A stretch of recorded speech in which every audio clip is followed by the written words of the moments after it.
Good evening, everyone. Welcome to Season of Agents, a virtual event dedicated to exploring the dynamic world of intelligent agents, automation, and the future of AI powered productivity. Today, we are delighted to have Mr. Udit Mittal sir with us, who is branch counselor of IEEE JSS Academy, Academic Technology Education Noida, and who will be taking us on this exciting journey of AI agents. So, without any further ado, let's deep dive into this session. Okay, so thank you so much, Sudhanshu, and I would like to thank uh, to provide me this opportunity, Microsoft Seasons of Agents.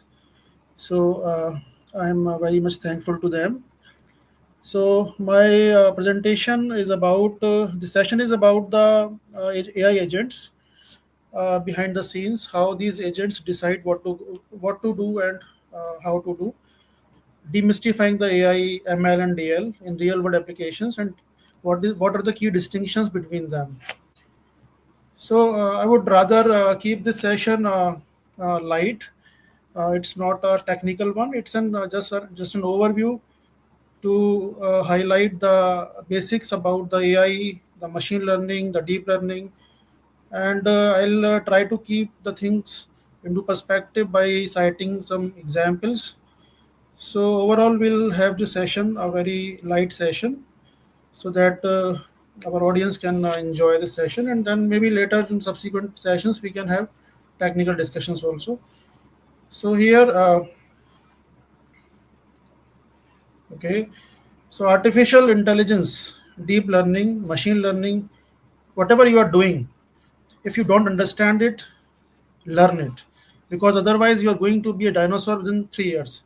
So very interesting quote by a gentleman, Mark Cuban. He's an American entrepreneur and television personality. So what he was trying to, even this quote was made in year 2017. So what he was trying to emphasize that we uh, immediately try to learn the AI, because if we have not learned AI at this moment, will not be relevant as per the scenario which is going on. So this is a very important message that we need to understand.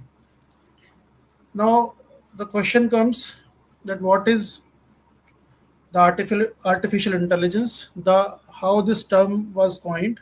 So John McCarthy in 1956 in Dartmouth conference coined this term artificial intelligence, and this conference actually a large number of brilliant brains were assembled here, and they were discussing about how the machines can be developed to mimic like human intelligence, human brain.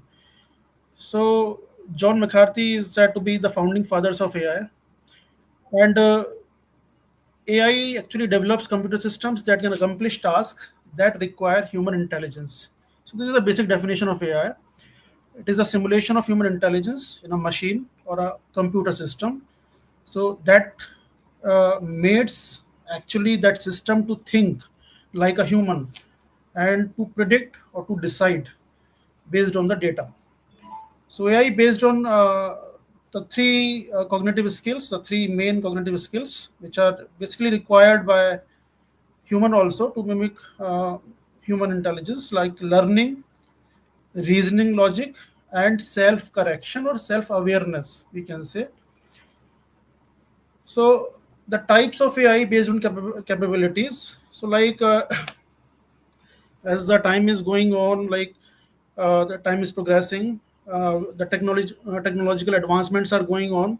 So we are moving ahead from narrow AI to general AI, and then we finally aim to go to the super AI. So basically, there are three categories: uh, artificial narrow intelligence, which is called AI or ANI in the present context. So that is prevalent in our daily lives. And examples of this is actually the weak AI, and examples include voice assistant like Siri, Alexa, different recommendation systems, image recognition algorithms, the chatbots that we are currently using. Uh, so that is the ANI, that is about ANI. But what is AGI? That is the artificial general intelligence. So this is basically the theoretical level of AI. And currently, the AGI systems don't exist, but we are in the stage of developing those systems, and maybe we have moved towards the first stage of this. We have developed those chatbots now that we can say that we are at the first stage. So these AGI are basically the systems, though those systems basically behave like human, and the cognizance level, the intelligence level is at par with the humans. So they can take decisions, they can plan, they can logic, they can reason, and we are still developing such systems. And ASI, the third thing, which is the hypothetical future stage of AI, artificial super intelligence. So this is the ultimate AI development where the AI would be able to surpass the human intelligence. So this we can say that is a fictional AI. So the big picture, artificial intelligence is the big umbrella under which the machine learning, ML, and the DL, deep learning comes. So we can say that the machine learning is a subset of artificial intelligence AI. But we can say that artificial intelligence is not all about machine learning, but still there is a subset in it. So AI is the ability of a machine to imitate intelligent human behavior, mimic like human being. Machine learning is basically building up that ability within the machine using the algorithms, statistical algorithms that enable AI implementation through data. And deep learning is basically one step ahead of this ML, which is the further evolution of ML, where the application of machine learning uses complex algorithms and deep neural networks to train a model. So, what is machine learning? Machine learning is a subset of AI that involves the use of algorithms and statistical models to learn from the data. So, we are not talking about the step by step programming, there is no explicit programming. There are different algorithms, some statistical models are there. The history starts from 1943.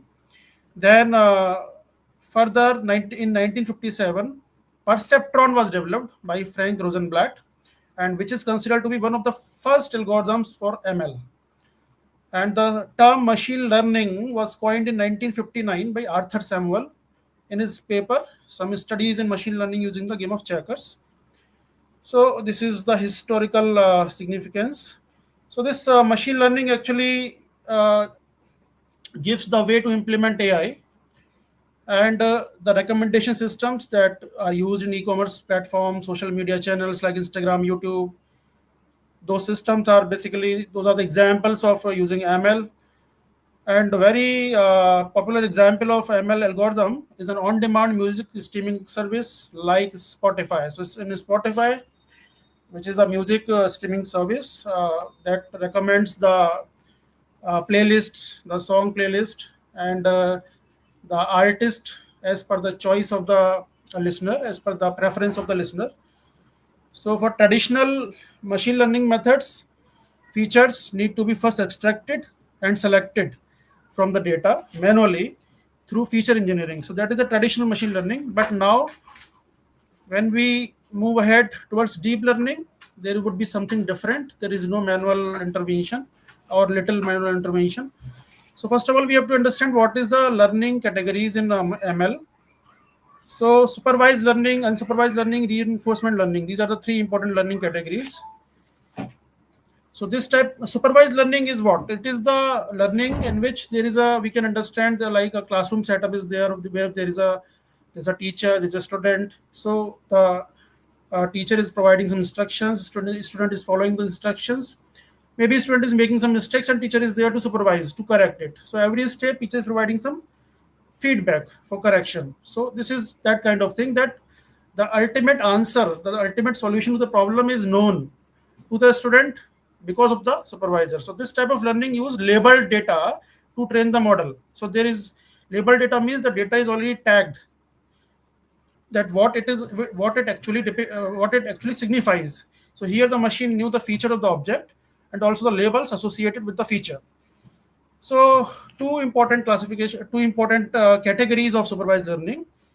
Classification problem is there, regression problem is there. So classification means when the output variable is categorical. That means it can be categorized into two or more categories or two or more classes. Yes, no, maybe true, false, disease. In medical science, there is disease or no disease like this. There is very popular ML algorithm called SVM classifier, state vector machine classifier is there. Regression problem is also there, the linear regression, logistic regression. So these are basically the predictive models. So the supervised learning is a task driven approach, but the next one, that is unsupervised learning, which is a data driven approach. Here there is no feedback mechanism, there is no labeling of data. The model has to find the dependencies in the data on its own. So basically cluster formation is there, different clusters based on such similar kind of clusters are formed based on the patterns, some similarities, some structures in the data. And uh, so the categorization is like cluster formation and association. And the examples like the market segmentation or customer segmentation is a example of unsupervised learning. Anomaly detection is one of the examples.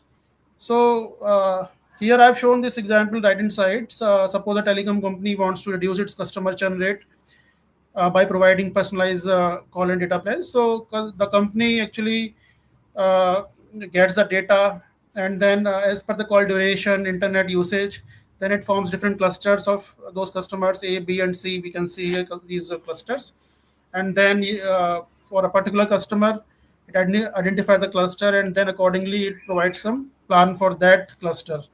So this is called the customer segmentation or market segmentation. Reinforcement learning, very interesting learning where the agent learn from the mistakes. It is a type of machine learning technique where there is a computer agent that learns to perform a task through trial and error interactions with a dynamic environment. So the ultimate goal is to find a suitable sequence of actions, which is called the policy. Actually, the optimal policy is the ultimate goal. So, like in the games, in a game, to win a game is the goal. So, Q learning, deep Q networks, Markov decision processes are the examples of this. For example, all of us have played this game Mario. So, Mario video game, this type of reinforcement learning is there. Self-driving car simulators, robotics, etc. There is a Alpha Zero, the game playing AI created by Google owned company DeepMind has created Alpha Zero, AlphaGo, different game playing AIs that has beaten the world's best chess playing computer program. That is the uh, having taught itself how to play in under 4 hours. So it learned in within 4 hours, trained with only self play, no human data. So this is the beauty of reinforcement learning, that the program learned within 4 hours, and then it uh, beaten uh, the best program of that time. So interestingly, another story is there. AlphaGo, again made by the Deep Mind.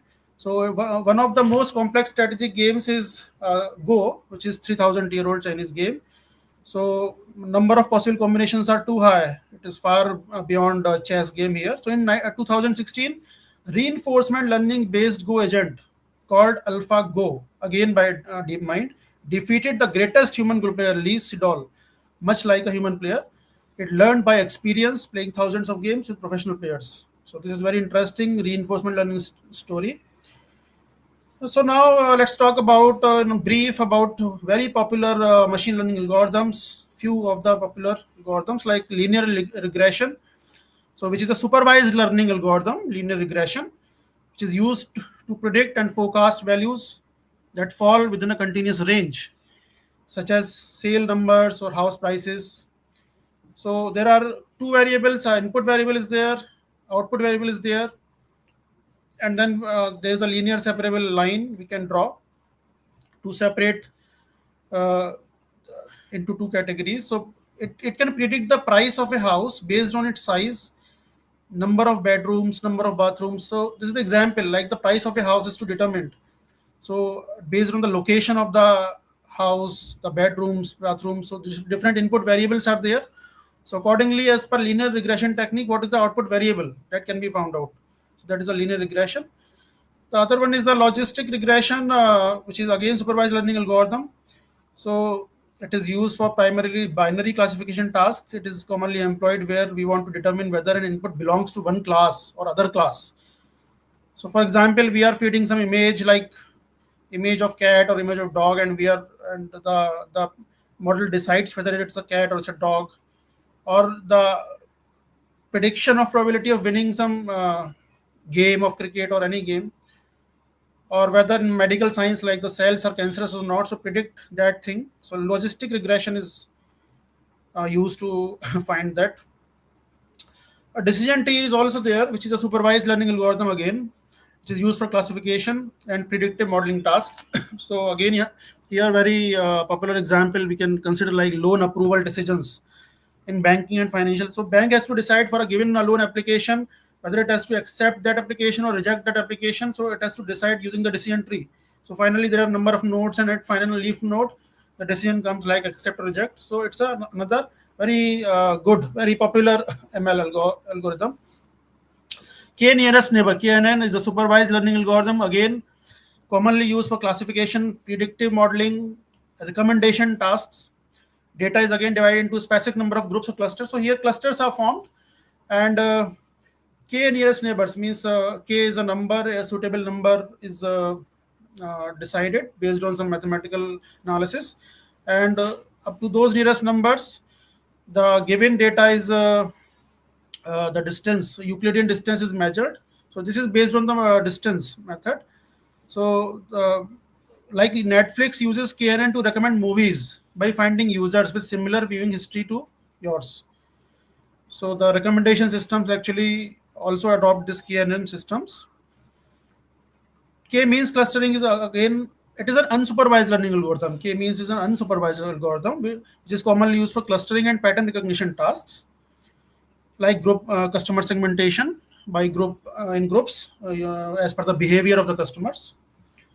Support vector machine is very important, very popular supervised learning algorithm, commonly used for classification and predictive modeling, regression like tasks. Or here there is a formation of hyperplane, and then margins are there. So those margins are uh, maximized to get the clusters, specified clusters. So it's again a very nice ML technique.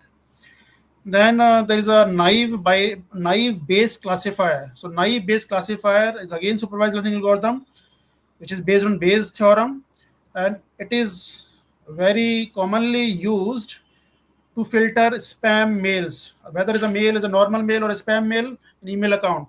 So again, using the different terms it uses, the different keywords it uses, and then it classifies. There's a whole algorithm based on probability it works. So now what is deep learning? So the third thing, which is the further evaluation of machine learning, is the deep learning. It's a branch of machine learning which is completely based on artificial neural networks, and Geoffrey Hinton is considered to be the godfather of deep learning. So 2006, Geoffrey Hinton published a paper, Fast Learning Algorithm for Deep Belief Nets. So this paper was the birth of deep learning. And here he showed that by using a deep belief network, a computer could be trained to recognize patterns in images. So now this actually deep learning takes inspiration from the functioning of the human brain. So there is a neural network, artificial kind of neural network is here, and deep learning is what powers the most human-like artificial intelligence. Now, if we have some technical insights, like deep learning is a branch of machine learning which is completely based on artificial neural networks. We are talking about the artificial neural networks, which are very much similar to the neural networks present in human brain. So that is a biological network, and we are trying to mimic that biological network using this artificial neural network here. So deep learning mimics the human brain by multi-layered neural networks called deep neural networks. So deep term comes actually from the number of layers. So it depends on how many layers. So if 3 layers or more than 3 layers are there, it's called a deep network. The input layer, output layer, hidden layer is there. So it has to be minimum 3 layers must be there to call it a deep network. So number of hidden layers could be there to make it a deep deep network. So particularly well suited to tasks such as image processing, speech recognition, uh, speech spectrogram analysis, video processing. So in traditional machine learning, human expert had to decide what features to use, but these deep learning learns useful features directly from the raw data. There is no need for a manual for human intervention or feature selection. So if there is a vast amount of data, then this deep learning comes handy. So there are main category.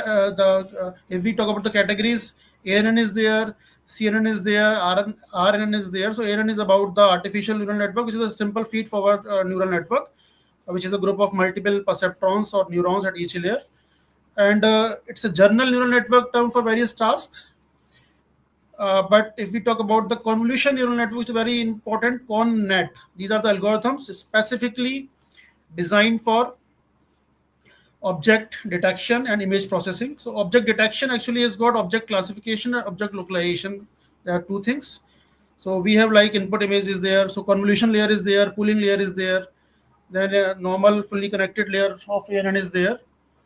So these networks consist of convolution layers and pooling layers. Like today, convolution neural networks are used in many computer vision applications like facial recognition, image search, and editing, augmented reality, and many more things. And the recurrent network, which is a feedback kind of network. It takes feedback. So that means it has got a short-term memory. It can store the previous input in its short memory, and it can predict what comes in next in a sequence. So it's a very interesting thing where the sequences like data that contains sequences. So for that kind of thing means the text whenever we are typing some text, suppose on Google search we are typing some text like what is reinforcement learning. So when I'm typing what is reinforcement, that automatically says learning. So I don't have to write that, I just have to select. So it has to take the previous it has taken the input from the previous inputs, it has stored in its memory, and then it is reproducing the result. So sequential, but the input has to be in a sequential order that is required for this. So this is called recurrent neural networks. Now it's a very that during the time of COVID, Google DeepMind, which is again the Google owned uh, sibling, releases structure predictions for coronavirus linked proteins. So in healthcare industry, we can imagine the revolution that this deep learning has brought. That Google's DeepMind published research discussing how they use deep learning to predict the structure of proteins associated with SARS coronavirus 2, the virus that causes the COVID-19. So that was the revolutionary step at that moment. Now a big question comes, and it's a question that actually we that actually put all of us into debate. That can artificial intelligence replace human intelligence? So there are a number of factors like emotions are there, human creativity and decision making powers is there, ethics and morality are there. So emotions, because human beings are actually possessing emotions, they are driven by emotions. AI, on the other hand, is devoid of emotions and highly practical and rational in its approach. So the AI that we are dealing with, like that is AI, artificial narrow intelligence, ANI, that is lacking emotions, but we are slowly and steadily progressing towards the artificial general intelligence and then artificial super intelligence that may simulate the emotions also. So AI cannot replace human relationships or social interactions. as of now, as these require a deep understanding of human emotions and behaviors. Second thing is human intuition and creativity in decision making. So AI brings in data driven decision making. Human intuition adds the emotional and ethical dimensions to that. So that is the important thing, that whenever human intervention is there, that emotional angle is there, the ethical angle is there, which the machine cannot replicate. At least that artificial narrow intelligence or the weak intelligence. Now the AI cannot think outside the box to create original ideas. AI generated works may lack the depth, emotional connection, and uniqueness that come from human experience and emotions. This is one of the things, one of the factors that uh, we can consider while uh, considering the fact that whether this artificial intelligence replace human intelligence or not. And the last but not the least, very important, the ethics and morality. One of the most significant ethical concerns surrounding AI is the possibility that it could threaten human existence. It can destroy the extend the whole humanity. Now, this term we call the AI singularity. So this is the this may be a threat to mankind, humankind. So this AI singularity is, if I further highlight this, what is AI singularity? So it is a hypothetical point in the future when artificial general intelligence becomes like artificial super intelligence. It becomes smarter than humans, so it surpasses that human cognizance level in all areas.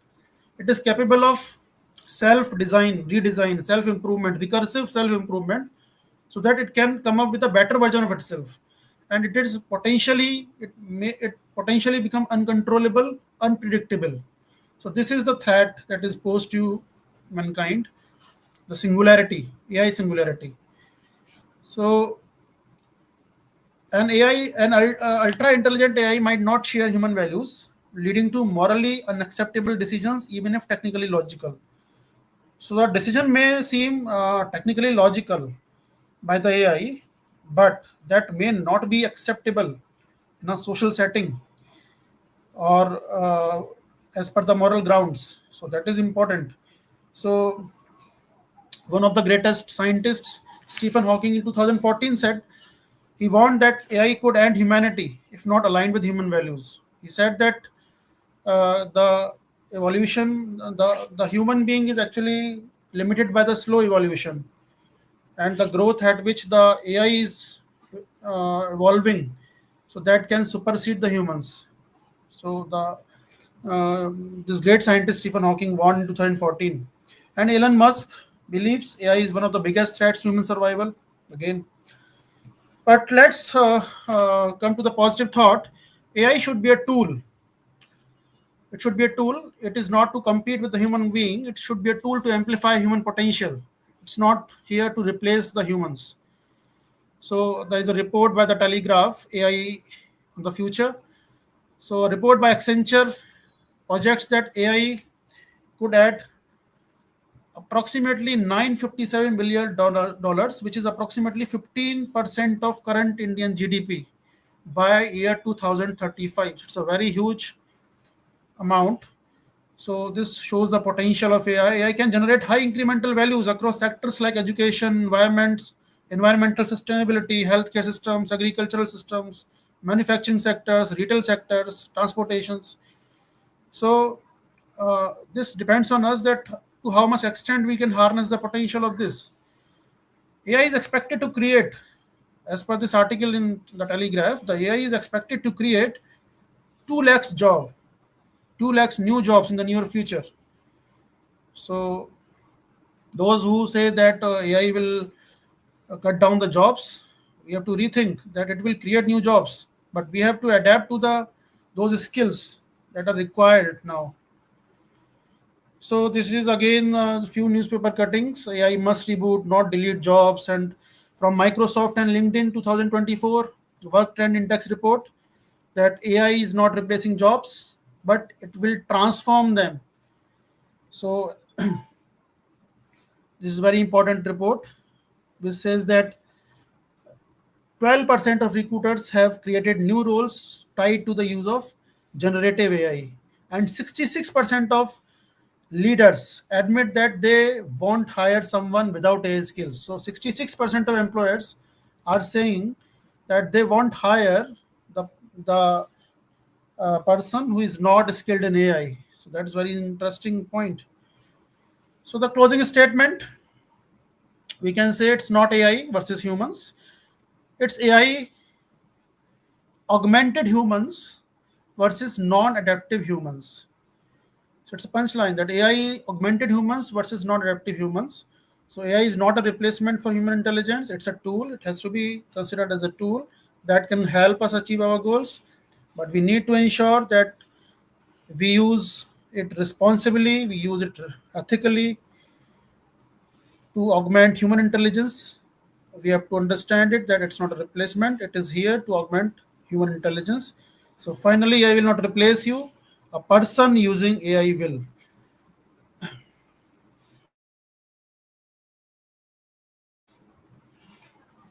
So let humans keep the soul work, let machines take the drudge work. Thank you. Thank you so much.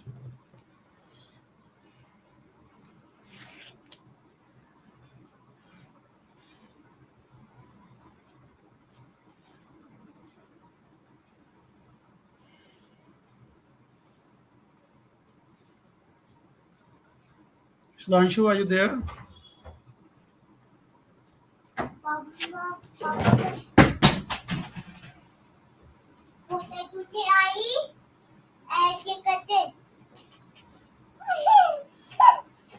जाओ जाओ जाओ Yeah. Okay. Yeah. Thank you so much, Udit sir, for your insightful session. And thanks to all the attendees and viewers who joined us for this exciting season of Agents session. Now it's your time to build, discover, and shape the future together. Thank you everyone for joining. Thank you, Udit sir, for the session. Thank you. Thank you so much for giving this opportunity. Thank you so much. Thank you, sir.